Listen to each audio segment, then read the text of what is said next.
There really isn't. Right. So really, Central Rock got Central more Rock, than it got more than that. So it actually went up. So it actually went up 20,000. You guys are live. All right. All right.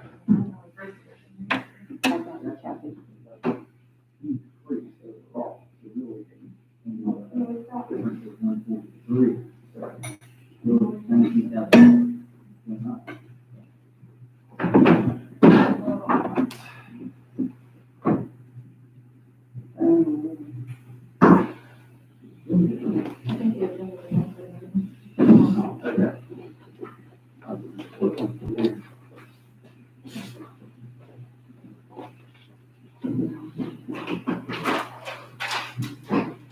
Here you go. Yeah. Just get them. Oh, I'm sorry. It's fine. Thank you. Here you go. Okay, here.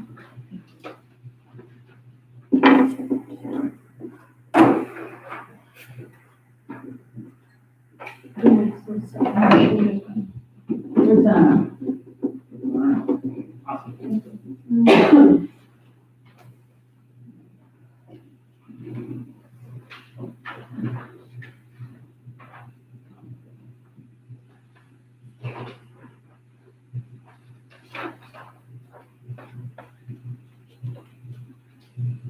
All right. Let me call to order the March 16, 2021 meeting, regular meeting of the Preston County Commission. And everyone please stand for the pledge of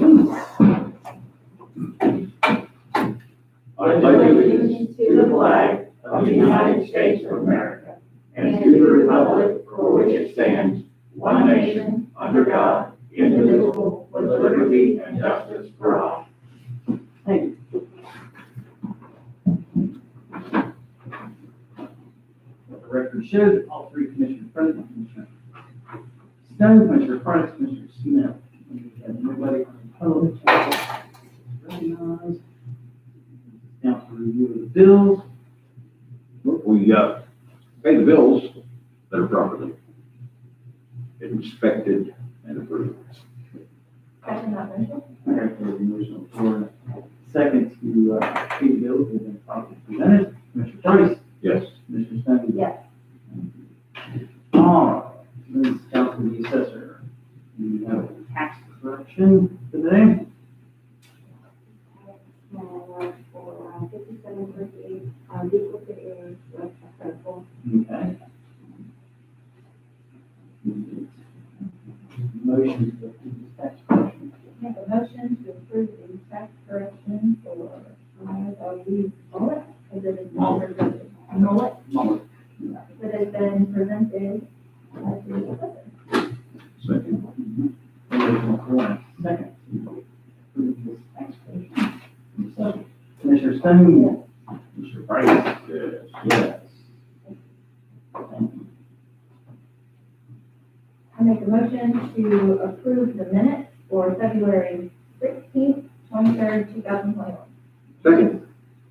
Commissioner Ford, and second to approve the minutes. Commissioner Stone. Yes. Commissioner Price. Yes. Yes. Yeah, he. We, approve the, proceedings and vacation, that would be March 4th through the 10th of March. Second. Motion on the floor and a second to set the proceedings of vacation from March 4th through the 10th. Commissioner Price. Yes. Commissioner Stone. Yes. Yes. I'm just trying to confuse you. I make a motion to approve the estate settlement March 1st, 2021 through March 5th, 2021 for Alsop, Bauer Jr., Bell, Bolliard, Buffalo, Connor, Durr, Hess Jr., Tibbs, Martin, Montgomery, Moore, Saffron, Trout, Dykeholt, Beach, and Wolf. Second. Motion on the floor and a second to approve these estate settlements. Commissioner Stone. Yes. Commissioner Price. Yes. Yes. Yes.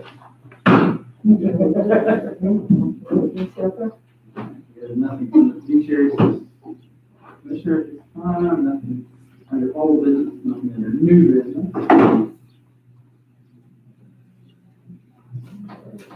So it's early. You ready for me?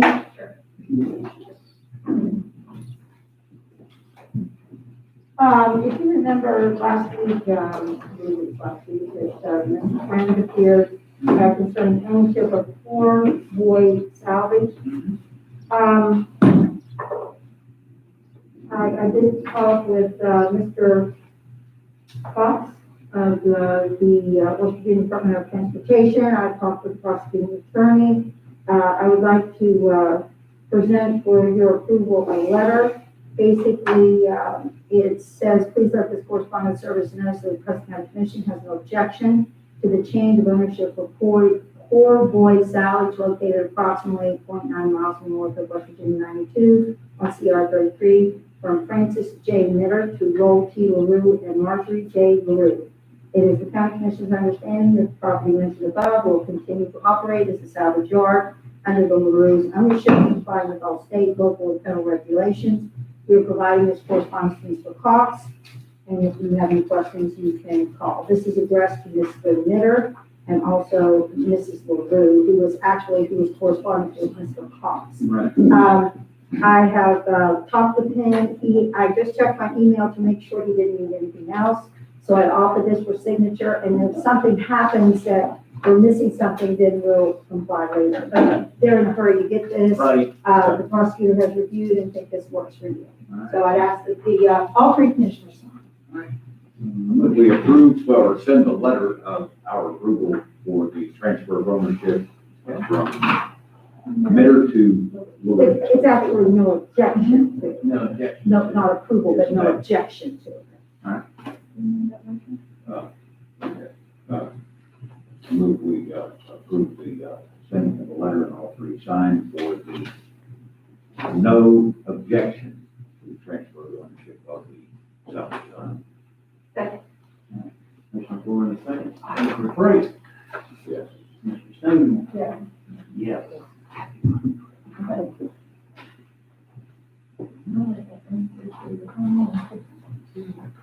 right. I have one budget revision for your consideration, and this is to decrease your contributions internal. This is where we have the money for the 2 bulletproof vests for your dog wardens. Okay. They've arrived, and I'm transferring the money that you set aside into their budget under uniforms. So, this one has got the originals. Yeah, yes, this probably doesn't complete those. We'll wait on that. Sure. The only other item, just latest correspondence. Yeah, and, of course, I have reached out to, Mr. Lazier, who's working with PSD number 4, that Homeland Security grant still laying out there. I have a meeting with Justin, who's very familiar. I've got a couple of these. This one's for those generators, and they're much more familiar with language and stuff that has to do with EMS, with radios, generators, those kind of things. So we're gonna meet on Thursday, so we can expedite this. I think they're just waiting for us to execute some documents. So I have reached out to them and hopefully do that. Of course, we continue our budget work. And then once we complete that, we'll get back to other matters at hand. Also on the calendar is Commissioner Stone will be presenting to the Board of Education about the essay contest that's offered each year. We were very successful last year in having lots of participants and some winners. So she's going to appear before the Board of Education. I think it's next Monday. That's correct. Any questions for me? That's all I have. Oh, thank you. I'll bring that again to our first appointment. Now, this is Amanda Fixer from Friendly Chief, the Executive Director. Good morning. Good morning. So I have 2, I'm here on behalf of the cleanup committee and Friends of the Chief. And I think you guys know I have a new boss at my house who's running my life. He's about 20 pounds. And I got out of the house today, but I don't actually have any of my paperwork. So I hope that you guys have a copy of at least the resolution. Yes. I've pretty well memorized everything, so I think I can wing it. But my first order of business is here on behalf of the cleanup committee and the chamber's subcommittee on neglected buildings.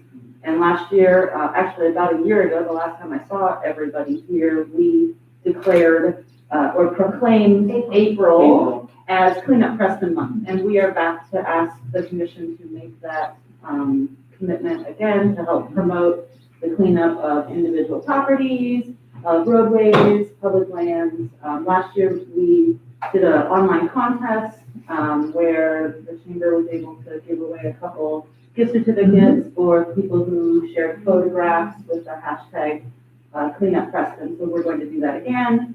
And we also have Christy looking into some billboards. We used mainly social media and the free press last year, so we are looking to hopefully spend a little bit of money on advertising to get the word out. So you have the proclamation. It's the same as last year with a new year.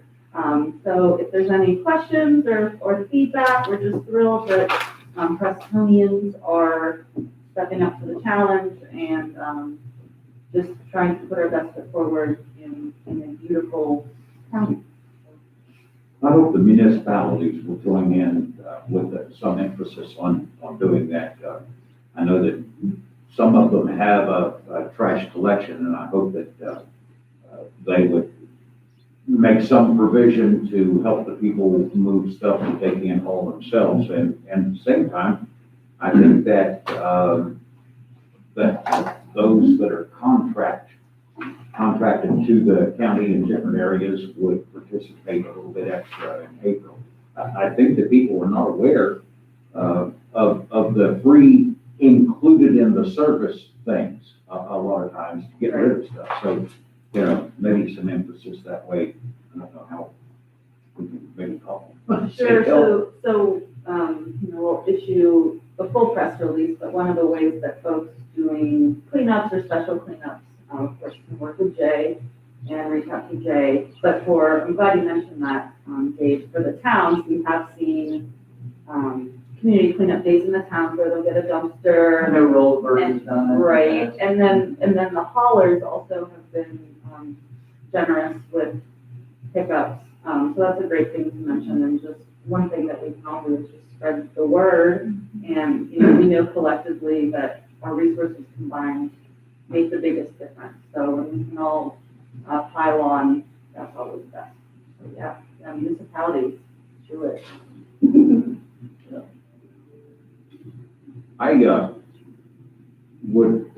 Can we go ahead and have a motion to approve and read the resolution? Well, I don't have a copy of Well, the cleanup. I thought it was part of the thing. I have your update, but not that.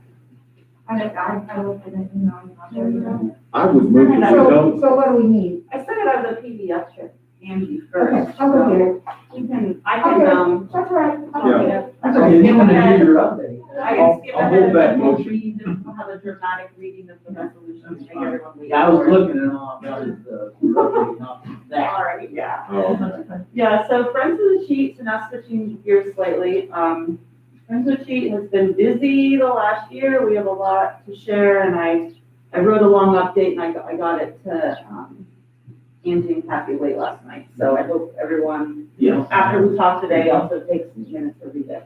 The first thing that I wanted to just address is the timely update on the incident that we saw essentially 2 weeks ago on at the TNT Muddy Creek facility, and then unfortunately all the way into Cheat River. So there's been a lot of coverage, and I think one of the things that FOC really wants to highlight today is that we do not know the full impact of what happened yet. And I think that everyone needs to remember that the best way to assess a situation like this is by the animals, the bugs and the fish that live in the stream, and that just takes a little bit of time. So we know today that the water quality in the Cheat River itself is back to quote unquote normal, and Muddy Creek is also back within the DEP's permitted limits. Remember, this facility is a state run facility with Federal Clean Water Act permits associated with it. So we're back in the healthy range, but it is gonna take some time to assess. We know that this time of the year, the walleye are starting to what they call stage, so getting ready to think about spawning, and they can sense changes in the water. So hopefully, this happened early enough that the walleye are not confused, and they're still moving to start, of course, swimming upstream into the canyon like we've seen. DNR has documented that for several years now. We got the little transponders on the fish. So that's one of the first things that we could potentially see is some kind of interruption in spawning. But fingers crossed that has not happened. Muddy Creek itself is the stream that took the bigger hit because, as you guys know, it's been only a short few years that we've been working to bring that stream back. So that is, unfortunate, and one of the, things I want to also highlight today is, although things are back to normal, this problem has not been resolved.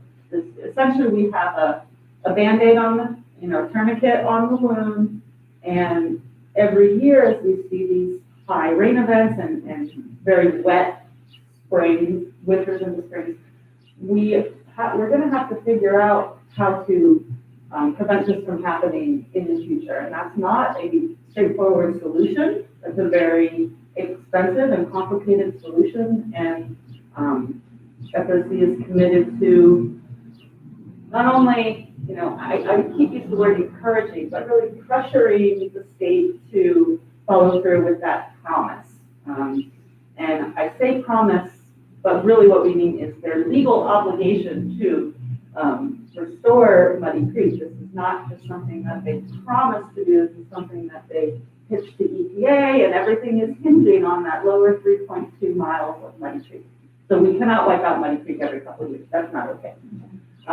So although things are better, we need to keep looking to the future and being proactive, and FOC, of course, is here to lead that charge. Any questions specifically about that event before I move on? I know that,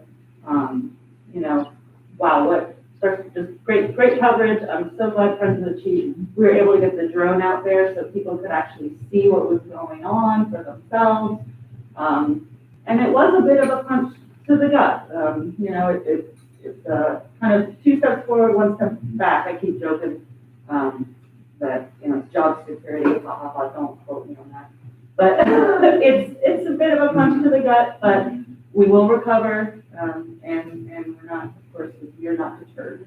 The things that can be done to get Mother Nature to cooperate with. So one of the things, and we are actively, in conversations with DEP. We've got a couple of meetings coming up with their folks, of course, mining engineers, because we don't know what's happening inside the underground mine. It is big for those people who, a lot of folks in the county who work in that mine. You can't get in there now. It's all closed off, and it's a very large cavity.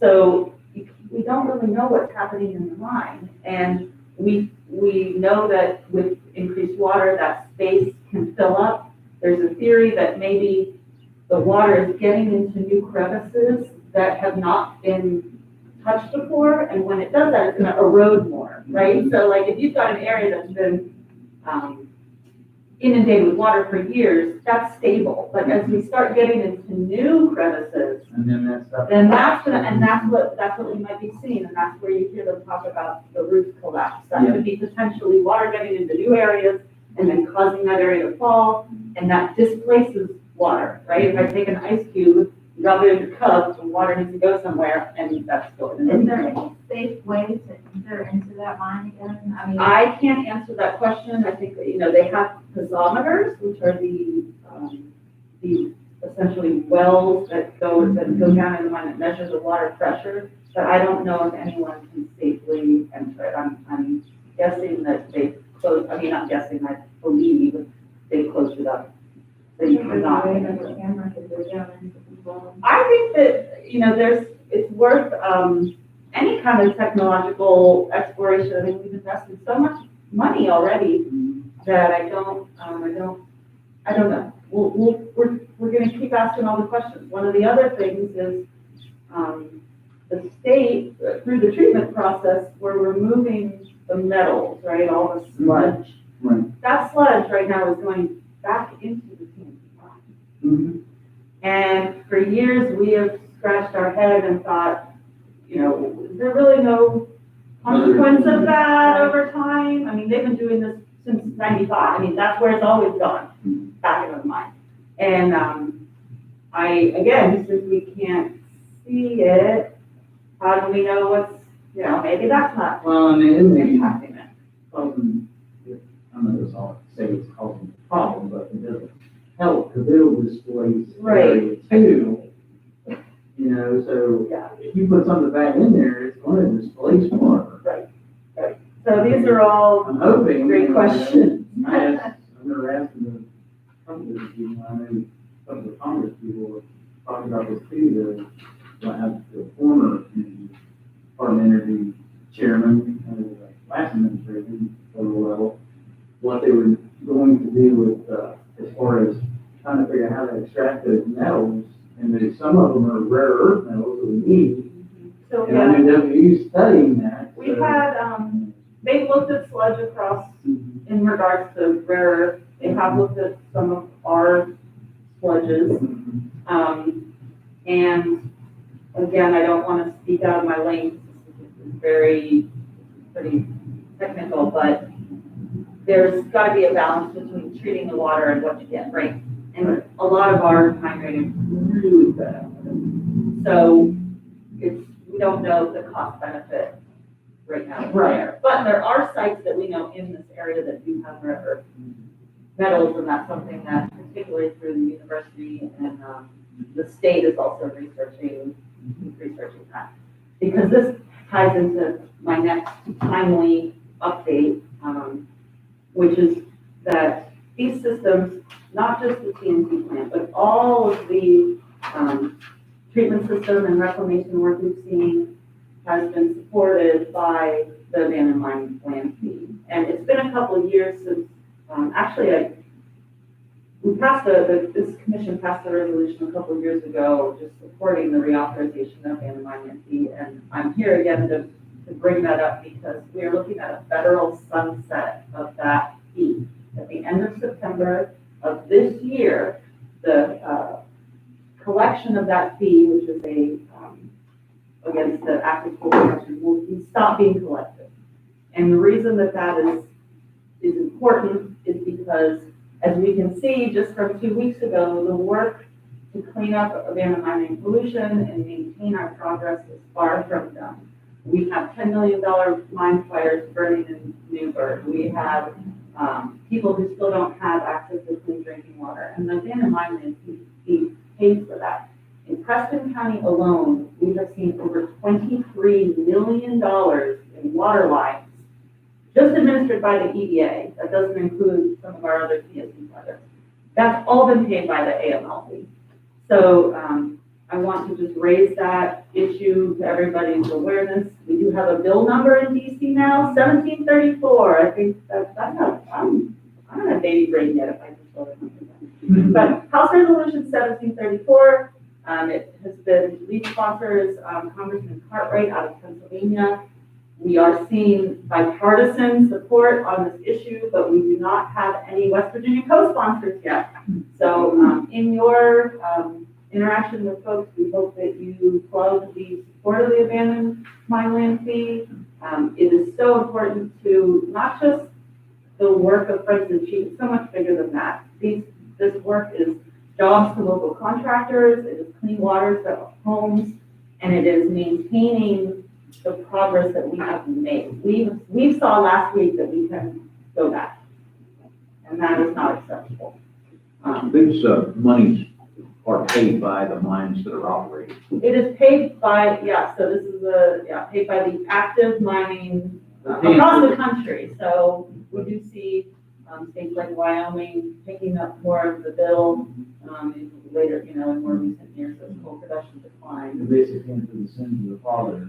Yeah, and it's always been set up that way since 1977 is how the architecture of this law was passed. And I think it's also important, and one thing that we always discuss with former Commissioner Jennings is that the coal mines have paid into this for years and years and years.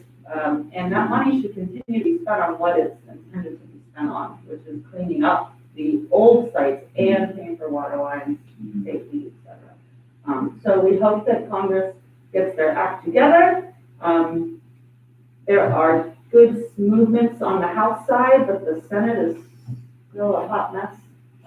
So I will keep you guys updated, and of course, FOC is one of the leaders of this issue just in West Virginia. We have a lot of support in Pennsylvania and some of our other states.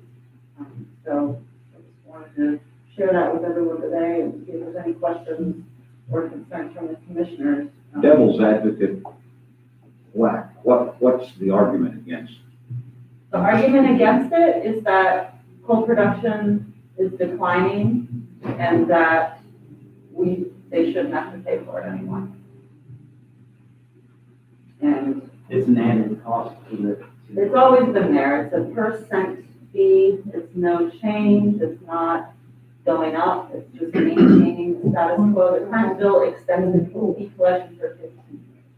Yeah, it's been 25 now. 77. Will be until the Yeah. time. Yep. So that's essentially, but we have lots of support, including the Interstate Mining Compact Commission, the Pennsylvania and West Virginia Abandoned Mine Land Association. This is not really a controversial bill. It's unfortunately competing for bandwidth right now. There's a lot going on. And if we do not see the bill taken up by June, we will come up against the deadline, and then even our state program will be working on continuing resolutions, which, as you guys know, budgeting, trying to do projects, multi-year complex projects on year-to-year unknown budgets is just not feasible. So those are the two timely issues. As you saw, I had a lot more things on my list. There's just a few I wanted to highlight. The first is FOC is working on stream side reforestation. So if you know any landowners, particularly in the Wolf Creek, Buffalo Creek, Salt Lick, Licking Run, not Lick Run, Licking Run. So this is more the southern part of the county. Yeah. If there's any landowners, we're looking for partners. Totally free. This is a partnership through the NRCS. So reach out to Madison or, of course, anyone at Friends and Keep. The other item that I wanted to highlight, if I can roll through my mind, what's my other italic item, Ron?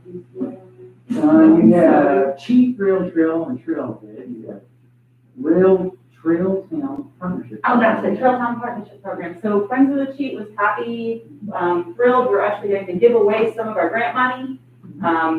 And we have, we received 11 applications totaling $33,000 in requests.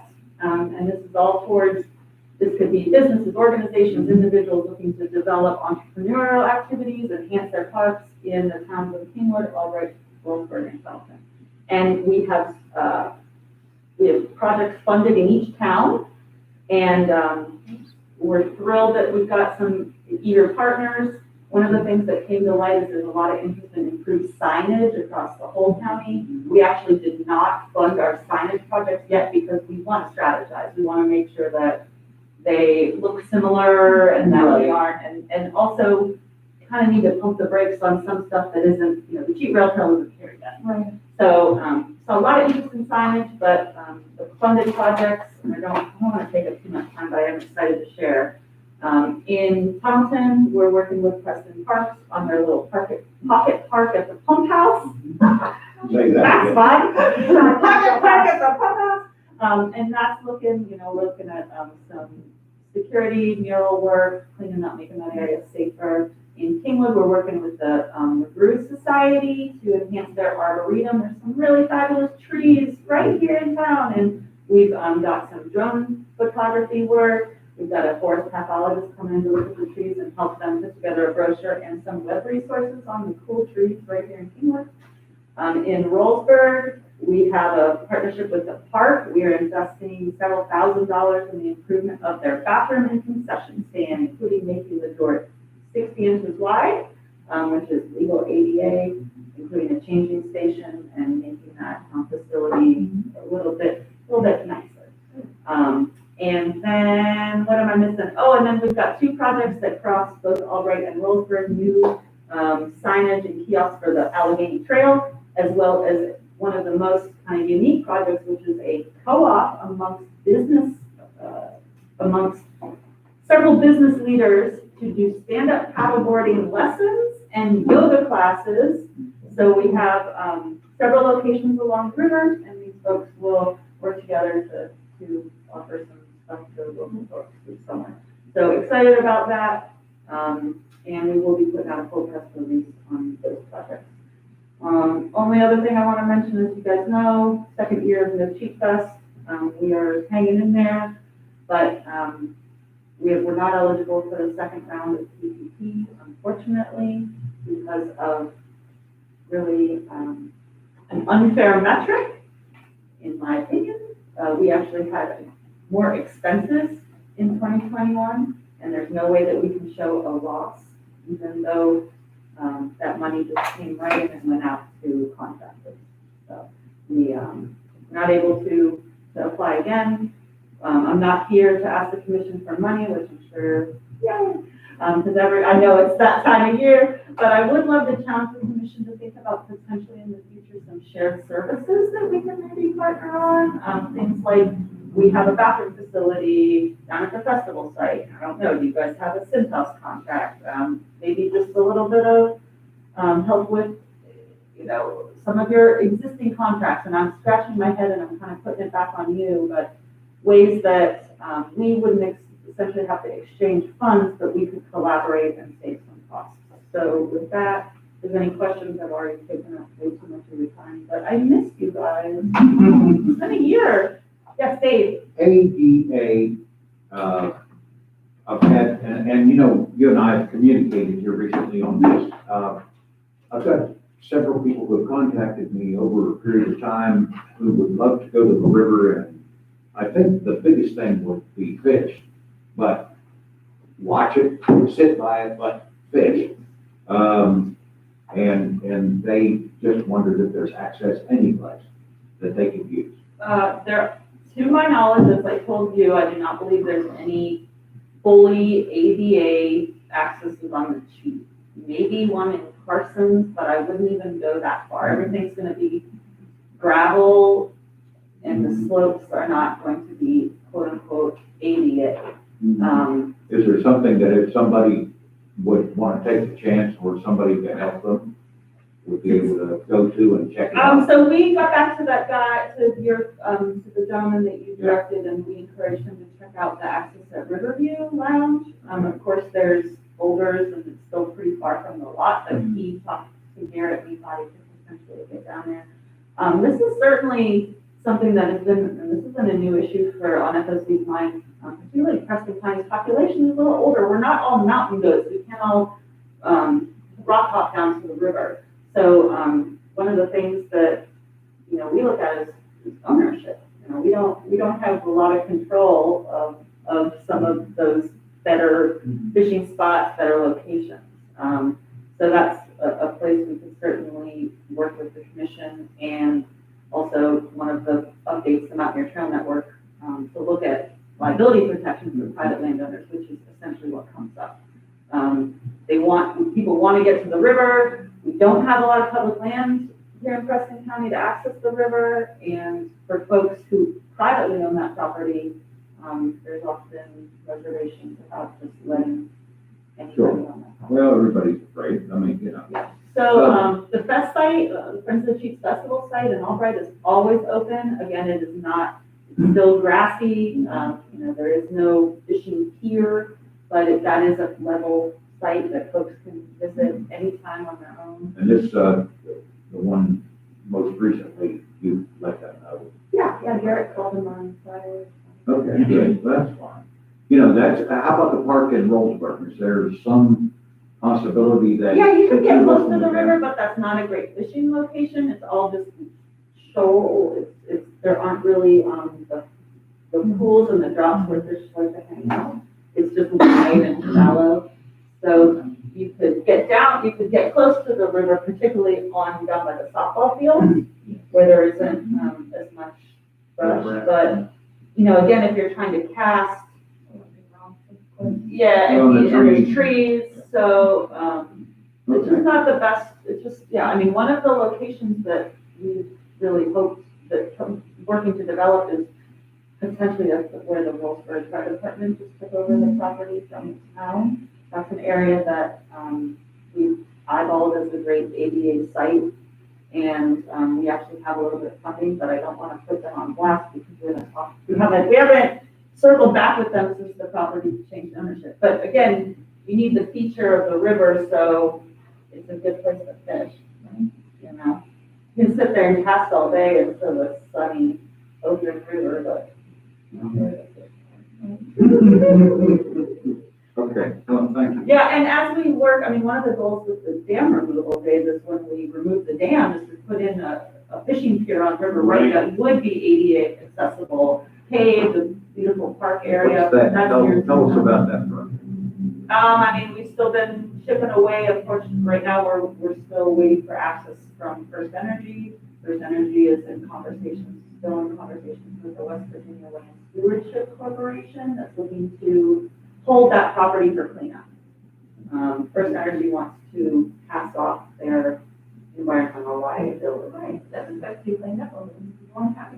So it's been, going on, it's been 11 years now since the power plant shut down in September, and, we have Friends of Cheetahs lining up partners and lining up money, we're just waiting, and we need access granted first to get in and conduct the studies.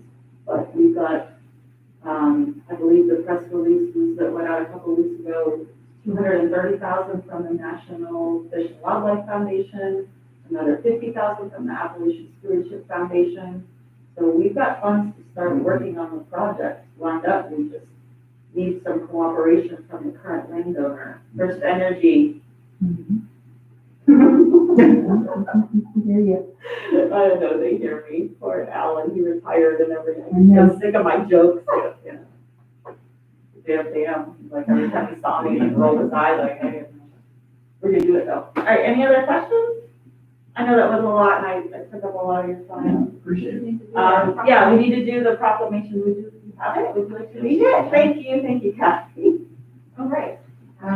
Whereas the County Commission of Preston County is aware that West Virginians are taking up the call to action to work towards the common goals of clean and litter-free roadsides and public spaces for this and future generations. And whereas to achieve this vital goal, one of our most critical objectives must be to inform and educate the public. And whereas our legacy as a county, as a state, and as a people rests on our ability to clean up the environment and set the standards for ourselves and future generations. And whereas the Preston County Cleanup Committee, Preston County Litter Control Program, Friends of Chiefs, and Preston Chamber of Commerce's Bad Building Subcommittee, including our towns, are working together to reduce litter, abandoned and dilapidated buildings, and open dumps while highlighting the need for community engagement and support around these issues. And now, therefore, be it resolved that the County Commission of Preston County does hereby proclaim the month of April 2021 and henceforth as Clean Up Preston Month, and urges all citizens of our county and the state of West Virginia to join this effort to make West Virginia look its best through focused cleanup of our streets, roadsides, sidewalks, public spaces, and individuals' homes and businesses, and further urges citizens to regularly participate in cleanup programs such as Adopt a Highway program. Would we approve the resolution and sign the same? Second. Motion on the floor and a second to sign the proclamation. Commissioner Rice? Yes. Yes. We're gonna Thank you. prepare you a better document for signing, I will email it. Okay, thank you very much. Thank Appreciate you. everyone's time, and I love going before Bill. Oh, by the way. All right, I'll make the time. I'm excited with you for the work with the solid waste for Yeah. and all that. Yeah, I'll shoot you an email, but I missed the March meeting. So, yeah, thanks everybody for your. Thanks. Yeah. All right, British County, West Virginia, Preston Extension Service. You guys are pleasure. Thank you, Ken. Thank you for parking lot. for getting that letter. Oh, no problem, no problem. Anyway, again, purpose, I'll just paraphrase real quickly, I just asked for permission to use in the Drew House Grove, the purpose of the open air farmers market from June 19th through September 18th, Saturdays and Tuesdays, and of course, hours and dates dependent upon supply and vendor availability. But that's just basically it. We'll provide the liability from Main Street. And I did want to indicate that the market is registered with the West Virginia Department of Agriculture in 2021, and we will follow whatever their COVID guidelines are, as we did last year, which I think went very well. I didn't do that one. Is there a forecast for, the future when it comes to the farmers markets? I mean, this is something that has been increasing in popularity. I don't know, is there any expansion that you have in mind or that might be possible? Well, I'd like to get enough, and we're getting closer. Our sales went up another 20% last year, so we were just a little over 17,000, almost 18,000. I think you have a nice selection. This year, I don't think, but we'd have to think about for next year if they're willing to make a few more dollars investments for the table fees and the yearly fees and so on. I think we can pull it off. The one in Oakland is successful, I think. Pardon? The one in Oakland does well. They do well, yes, yeah. Again, they've got a good set of vendors there.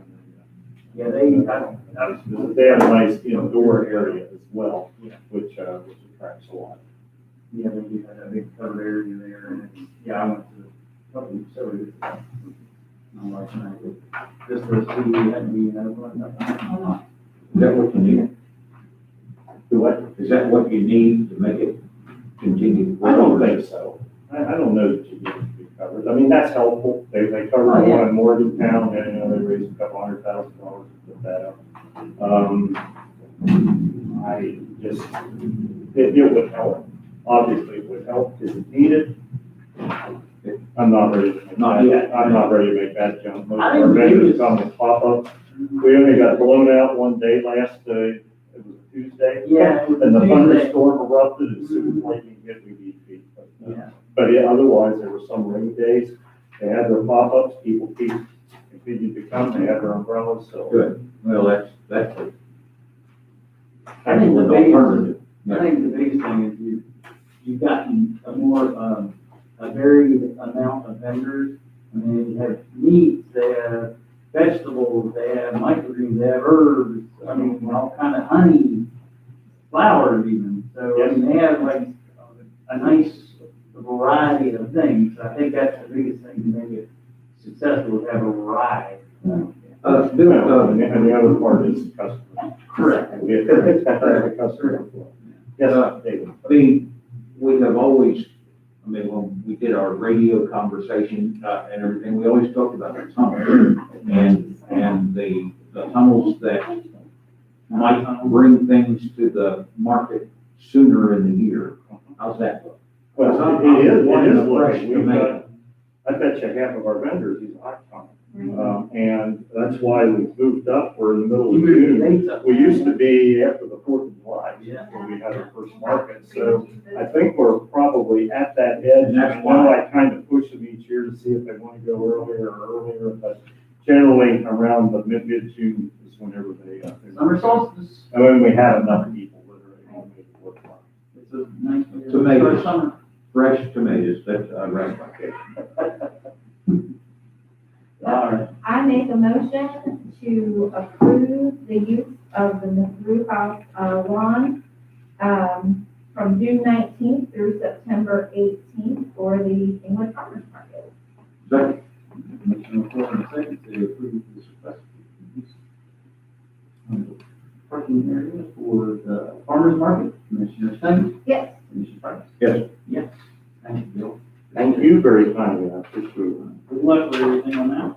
Yeah, It's a we're wonderful just trying to get rolling already. I love walking up there. Well, we like that.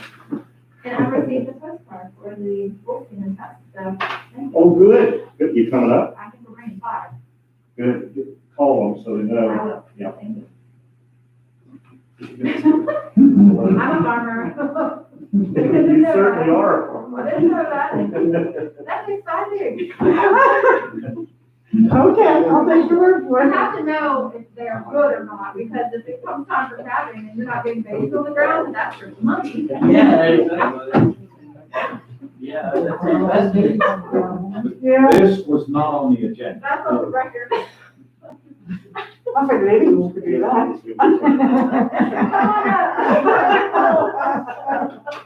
All right. Let's bring down the audience. All right, that'll bring us down to the sheriff's department. All right. Yeah, go ahead. Follow that.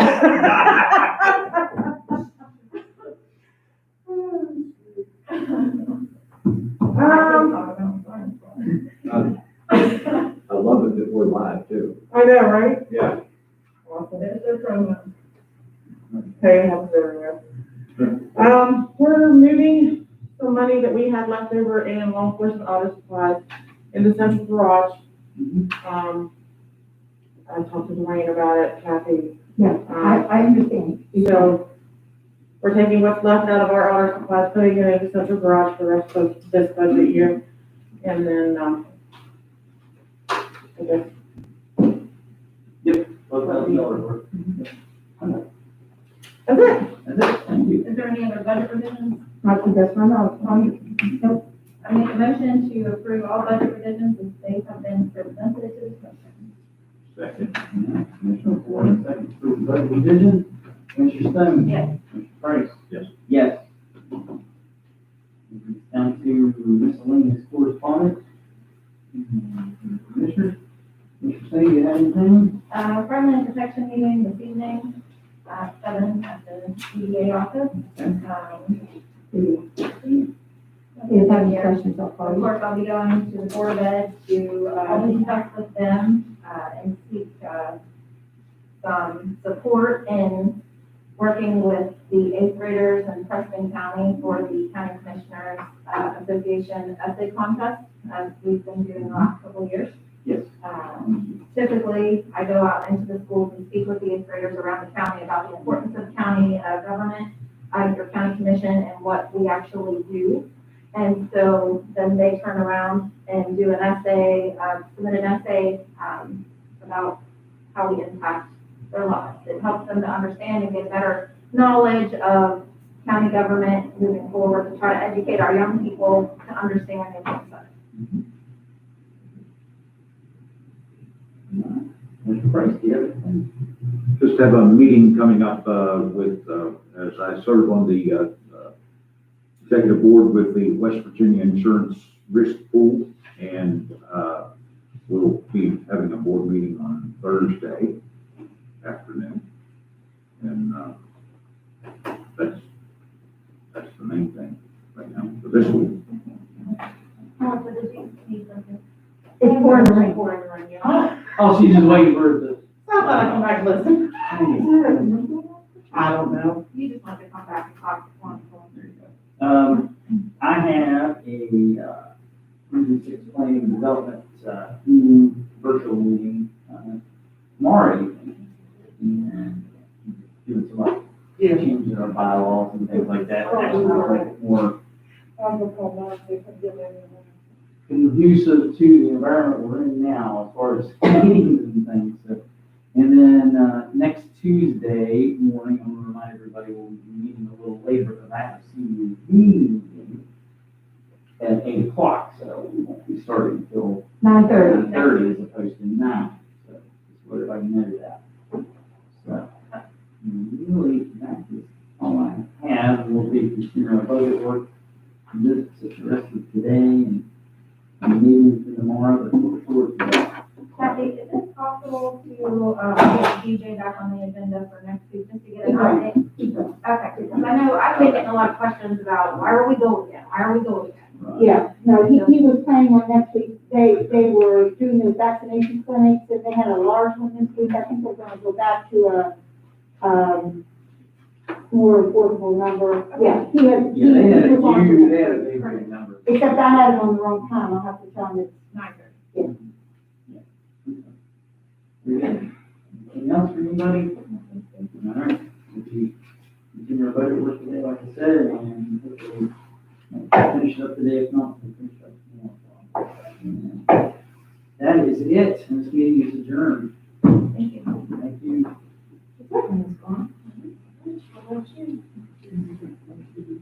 I'm gonna make you these right now, Jennifer.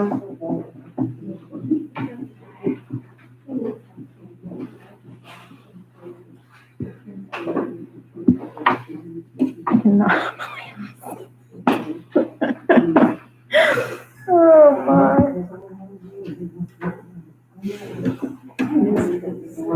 Oh, my goodness. I got a postcard. I pulled in on the bus this morning and jumped out at my mailbox because it's really far away from my house to get down the lane to where we live.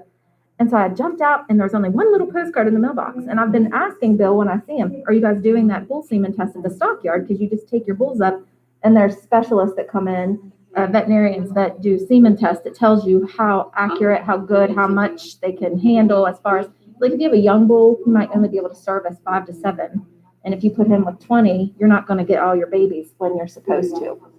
So we have 5 bulls. I mean, we have over 100 head of cattle. And so we have 5 and we have one that's young. We have one that's getting older. And so we thought, because we haul all of our bulls to the Peasley farm here that we lease, Bill's place here. And so they're all here. We thought, well, we'll just take them up and get them all tested just to see. And when that triggered when he said something, I was like, oh, I got my semen in my I'll see her coming. And I was like, oh my gosh, I just said that. And then that kind of conversation